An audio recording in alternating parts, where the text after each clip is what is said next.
नमस्कार साथियों, कैसे हैं आप सभी? उम्मीद करता हूं कि आप स्वस्थ होंगे, सुखी होंगे और आनंदित होंगे।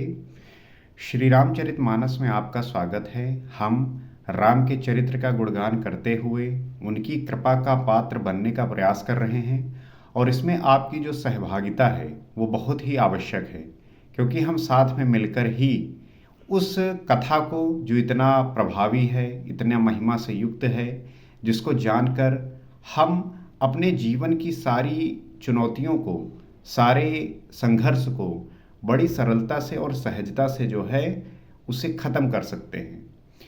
तो ये राम के जो वर्णन है, राम की जो महिमा है, इसे जानने के लिए जो है आपको श्री रामचरितमानस का पाठ नित्य करना आवश्यक हो जाता है, क्योंकि इसमें गोस्वामी तुलसीदास जी ने वो सारा ज्ञान, वो सारा विद्या समझाई है, बताई है कि कोई भी साधक, कोई भी भक्त अगर इसका अध्ययन करता है, इसका जो है इसको सुनता है, पढ़ता है, तो उसको जो है इसका लाभ अवश्य मिलता है। और इसको उन्होंने इतनी सहजता और इतने सरलता से प्रकट किया है कि कोई भी व्यक्ति इसे आसानी से पढ़ सकता है, समझ सकता है, और इसकी जो रहस्य है, इसका जो ज्ञान है, वो इसे प्राप्त कर सकता है। तो आइए समझने का प्रयास करते हैं कि गोस्वामी तुलसीदास जी ऐसी कौन सी बात लिख दी है जिसको हर एक व्यक्ति को जानना है। क्योंकि होता क्या है कि हमारे सारे, मेरा मानना है कि आपके सारे दुखों का जो कारण है वो है आपकी अज्ञानता। और जैसे ही आपकी अज्ञानता दूर होती है तो आपकी जो समस्याएं हैं, जिन समस्याओं से आप ग्रसित हैं, वो भी दूर हो जाते हैं। तो हम क्यों ना अपनी अज्ञानता को दूर करें, और जैसे ही आपकी अज्ञानता दूर होगी, अंधकार दूर होगा। जैसे ही आपने अंधकार के बीच में एक दीपक जलाया, वैसे ही आपका अंधकार दूर हुआ और सारी अज्ञानता दूर हुई, और आपके भीतर वो ज्ञान की जो ज्योति है वो जलने लगती है। तो गोस्वामी तुलसीदास जी लिखते हैं, और जैसा कि हमने पिछले एपिसोड में ये समझा कि नारद जी जो है पार्वती जी को आशीर्वाद दिया कि तुम जो है भगवान शंकर की जो है उन्हें प्राप्त करने की जो है तपस्या करो, और तुम जो है संदेह सारे त्याग दो। पर्वतराज से बोले, हिमराज से बोले, मैना से, उनकी पत्नी से कहा कि तुम जो भी संदेह है तुम्हारे मन में, सारे त्याग दो। अब जो है सिर्फ कल्याण ही होगा। कहियस ब्रह्म भवन मुनि गयो, आगिल चरित सुनहु जस भयो, पति ही एकांत पाई कह मैना, नाथ ना मैं समझे मुनि बैना। ये कहकर नारद मुनि ब्रह्मलोक चले गए। उनका जो सदैव काम होता था कि वो सारी बातों को समझाकर, बताकर, सारी इन्फॉर्मेशन को जो है वो देकर अपने स्थान को चले जाते थे।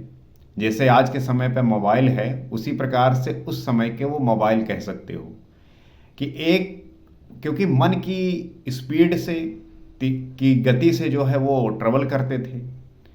तो एक स्थान पे अभी हैं और मन की गति से किसी दूसरे लोक में, किसी दूसरे स्थान पर पहुंच जाते थे। जिस प्रकार से आज है, आप जो है अभी आज मान लीजिए दिल्ली में बैठे हुए हैं, और आपको जो है कोई मैसेज लखनऊ भेजना है तो 1 सेकंड में तुरंत जो है पहुंच जाता है। तो उसी प्रकार से उस समय के वो इस प्रकार से वो काम करते थे। तो नारद मुनि ब्रह्मलोक को चले गए। आगिल चरित्र सुनहु जस भयो, अब आगे जो चरित्र हुआ उसे सुनो। पति को एकांत में पाकर मैना ने कहा, हे नाथ, मैंने मुनि के वचनों का अर्थ नहीं समझा। पत ही एकांत पाई कह मैना, नाथ न मैं समझे मुनि बैना। मुनि के मैंने जो है वचन को समझा नहीं, उसका क्या अर्थ है मैं जाना नहीं। जो घर बर कुल होई अनूपा, करई विवाह सुता अनुरूपा, नाता कन्या बर रहु कुमारी, कंत उमा मम प्राण पियारी। जो हमारी कन्या के अनुकूल घर, वर और कुल उत्तम हो तो विवाह कीजिए। हर एक जो माता पिता होते हैं वो यही चाहते हैं कि उसकी कन्या का जो विवाह हो वो ऐसे घर में हो, अनुकूल घर हो, अनुकूल वर हो, और कुल जो है उत्तम हो, तो वहाँ जो है विवाह करना चाहिए, ताकि उसकी कन्या को जो है सारा सुख हो, सारी जो है सुविधाएं हो, हर किसी की यही चाह होती है। तो जो घर बर कुल होई अनूपा, करई विवाह सुता अनुरूपा, नाता कन्या बर रहु कुमारी। नहीं तो लड़की चाहे कुमारी ही रहे, मैं अयोग्य वर के साथ उसका विवाह नहीं करना चाहती, क्योंकि हे स्वामिन, पार्वती मुझको प्राणों के समान प्यारी है। मैना ये बात जो है हिमवान से कह रहे हैं, पर्वतराज से कह रहे हैं कि भले मेरी जो है कन्याकुमारी रह जाए, लेकिन मैं किसी ऐसे अयोग्य वर के साथ विवाह नहीं करना चाहती, क्योंकि पार्वती जो है मुझे प्राणों से भी समान, प्राणों के समान प्यारी है। जो न मिलहि बरु गिरजहि जोगु, गिर जड़ सहज कहाई सब लोगु, सोई विचार पद करहु विवाहु, जहि न बहोर होई उरदाहु। यदि पार्वती जी के योग्य वर न मिला तो सब लोग कहेंगे कि पर्वत स्वभाव से मूर्ख होते हैं। हे स्वामी, इस बात को विचार कर ही विवाह कीजिएगा, जिसमें फिर पीछे हृदय में संताप न हो। लोग देखते होंगे बहुत ध्यानपूर्वक और बहुत ही ढूंढने के बाद अपने जो है कन्या का विवाह करते हैं, कि कभी बाद में ये ना हो कि इनके माता पिता ने किस प्रकार से कैसे जो है अयोग्य वर से विवाह कर दिया। इसीलिए देखेंगे कि शादी में जो है बहुत ज़्यादा लोग सेंसिटिव होते हैं, बहुत ज़्यादा विचार करते हैं, बहुत ज़्यादा जो है जांच पड़ताल करते हैं। सब कुछ जानने के बाद जब वो पूरी तरीके से संतुष्ट हो जाते हैं, तब जाके वो विवाह करते हैं, और उसके बाद भी जो है समस्याएं क्रिएट हो जाती हैं। तो ये जो बात है इसे बड़ी ध्यानपूर्वक करना है, क्योंकि कोई ये न कहना पाए कि पर्वत जो है स्वभाव से मूर्ख होते हैं। तो ये सब विचार जो है ध्यान रखना। अस कहि परिचरण धर सीसा, बोले सहित स्नेह गिरीसा, बर पावक प्रगटय ससिमाही, नारद बचन अन्यथा नाही। इस प्रकार कहकर मैना पति के चरणों में मस्तक रखकर गिर पड़ी। तब हिमवान ने प्रेम से कहा, चाहे चंद्रमा में अग्नि प्रकट हो जाए, पर नारद जी के वचन झूठे नहीं हो सकते। बर पावक प्रगटय ससिमाही, चाहे चंद्रमा में अग्नि प्रकट हो जाए। हम चंद्रमा को शीतलता का जो है प्रतीक मानते हैं, और होता भी है। आप देखते होंगे कि चंद्रमा जो है ठंडक का प्रतीक है। वो रात में जो है ठंडा, उसके किरणें ठंडी होती हैं। तो वही बात हिमवान कह रहे हैं कि चंद्रमा में अग्नि प्रकट हो जाए, पर नारद के वचन झूठे नहीं होते। नारद वचन अन्यथा नाही, नारद जी ने जो वचन कह दिया है वो सत्य होके ही रहता है। प्रिया सोच परिहरऊ सब, सुमरहु श्री भगवान, पार बतहि निर्मयऊ जेहि, सोई करहि कल्याण। हे प्रिय, सब छोड़कर श्री भगवान का स्मरण करो। जिन्होंने पार्वती को रचा है वही कल्याण करेंगे। तो हमें बिना किसी चिंता के, जिस प्रकार से हिमवान सोच रहे हैं, उसी प्रकार से हमें भी सोचना चाहिए कि सब कुछ छोड़कर श्री भगवान का स्मरण करो। कौन भगवान? वो जो आपकी चेतना से हमें कनेक्ट करते हैं। जो आपकी आत्मा है उस परमात्मा से जब कनेक्ट होता है, एक सिंक्रोनाइज होता है।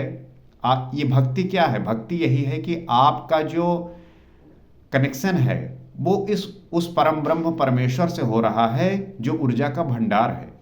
और वो ऊर्जा जब हमारे अंदर भी प्रवाहित होने लगती है, तो हमारे भीतर का जो भय है, जो संताप है, जो डर है, जो भ्रम है, संदेह है, वो सब मिटने लगता है, और हम उसी के समान जो है महसूस करने लगते हैं। इसीलिए कहा जाता है कि भक्ति करो और उन्हीं का जो है स्मरण करो। जिन्होंने पार्वती को रचा है वही कल्याण करेंगे। जिन्होंने पार्वती को रचा है वही कल्याण करेंगे। हमें इस अवधारणा पे जीना चाहिए, क्योंकि जितना आप कंट्रोल करने जाते हैं, कभी कभी देखेंगे कि उतना ही वो चीज़ें हाथ से फिसलती जाती हैं, और वो फिर चीज़ें आपको बेचैन करती हैं, परेशान करती हैं। तो हमें उतना ही ध्यान रखना है जितना कि हम अपने आप को सुखी प्राप्त कर सकें। और आगे कहते हैं, अब जो तुम्हि सुता पर नेहू, तो अस जाय सिखावन देहू, करय सुतपु जेहि मिलहि महेशु, आन उपाय न मिटहि कलेसु। अब यदि तुम्हें कन्या पर प्रेम है तो जाकर उसे ये शिक्षा दो कि वो ऐसा तप करे जिससे शिव जी मिल जाएं। अब जो तुम्हि सुता पर नेहू, तो अस जाय सिखावन देहू, करय सुतप जेहि मिलहि महेशु। दूसरे उपाय से ये क्लेश नहीं मिटेगा। नारद जी ने बता दिया कि जो वर होगा उसका सब कुछ बता दिया कि वो योगी होगा, जटाधारी होगा, नग्न रहेगा। इस प्रकार का जो है उन्होंने बताया। तो इस प्रकार तो भगवान शिव ही हैं। अब हिमवान जी कह रहे हैं कि अपने पुत्री से जाके कहो कि वो ऐसी तपस्या करे कि उसे वर के रूप में शिव जी ही मिले, क्योंकि दूसरा उपाय, किसी दूसरे उपाय से क्लेश मिटने वाला नहीं है।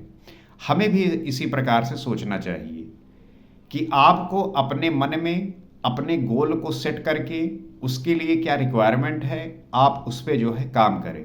बेवजह बेकार के उपायों में ना पड़े, क्योंकि वही जो है क्लेश क्रिएट करता है, वही आपको जो है समस्याएं उपलब्ध करा देता है।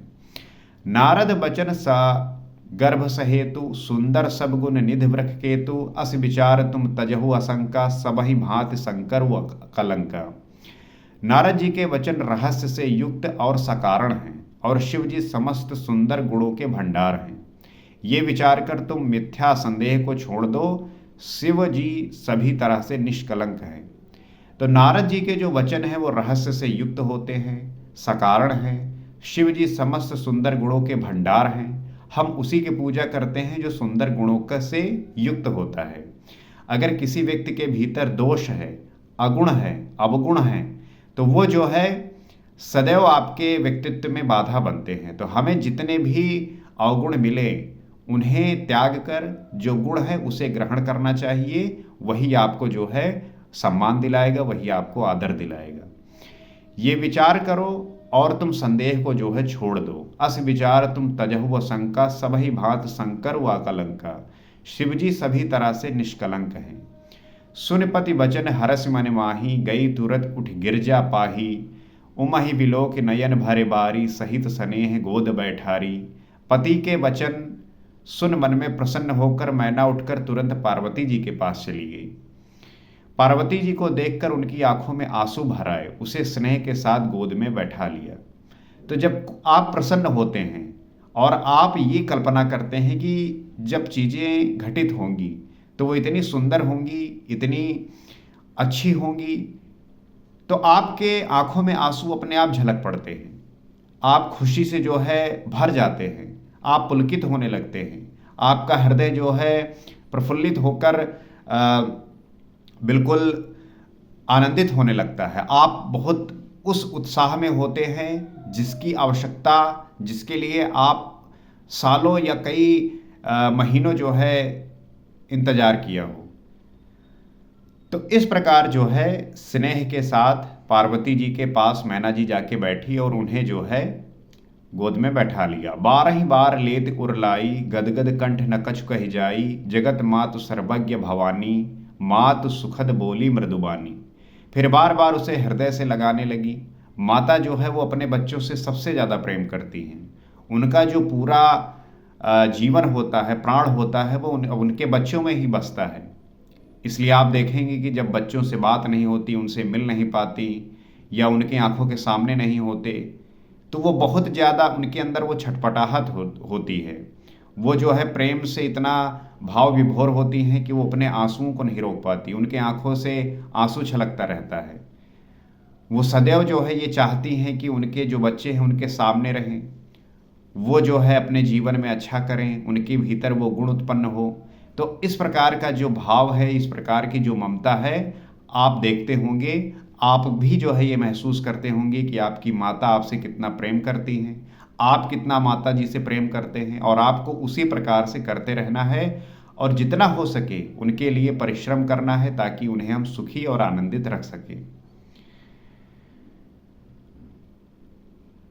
प्रेम से मैना गला भर आया, कुछ कहा नहीं जाता। जगत जननी भवानी तो सर्वज्ञ ठहरी। माता के मन की दशा को जानकर वे माता को सुख देने वाली कोमल वाणी से बोली।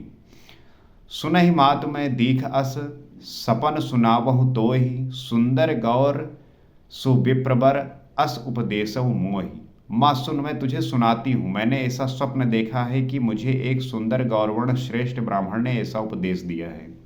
तो अब ये बातें जो है पार्वती और मैना के बीच में हो रही हैं, जिसमें पार्वती जी कह रही हैं कि सुनहु मात मैं दिख अस, सपन सुनावहु तोहि। एक मैंने सपना देखा है जिसमें सुंदर गौर सुविप्रवर ने जो है, सुंदर गौर वर्ण श्रेष्ठ ब्राह्मण ने जो है मुझे उपदेश दिया है।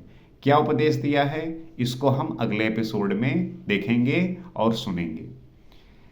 तो आशा कर रहा हूँ कि ये कथा, ये जो विद्या है, ये जो ज्ञान है, आप सीख पा रहे होंगे, आपको आनंद आ रहा होगा, आपको मज़ा आ रहा होगा, और आपका जीवन सदैव ही इसी प्रकार से होना चाहिए, प्रफुल्लित होना चाहिए। मन जो है हल्का होना चाहिए, किसी प्रकार का जो है भारीपन नहीं होना चाहिए।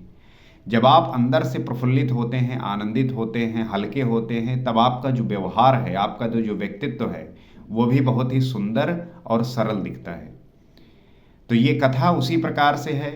ये जो श्री रामचरितमानस का पाठ है, ये उसी तरीके से है, आपको उस प्रकार से बनाने की। तो आइए, जुड़िए, हम साथ में मिलकर इस कथा को उस हर एक व्यक्ति तक लेके जाते हैं जिसको सुननी चाहिए, और इससे जो है वो सारी बात सीखनी चाहिए जो रहस्य हैं, जो गूढ़ हैं। इसको सुनने के बाद आपके भीतर का जितना भी संताप है, जितना भी जो है बेचैनी है, वो दूर होगी और आपको जो है शांति मिलेगी। तो आज इतना ही। अगले एपिसोड में हम आगे जो है समझेंगे। सीताराम।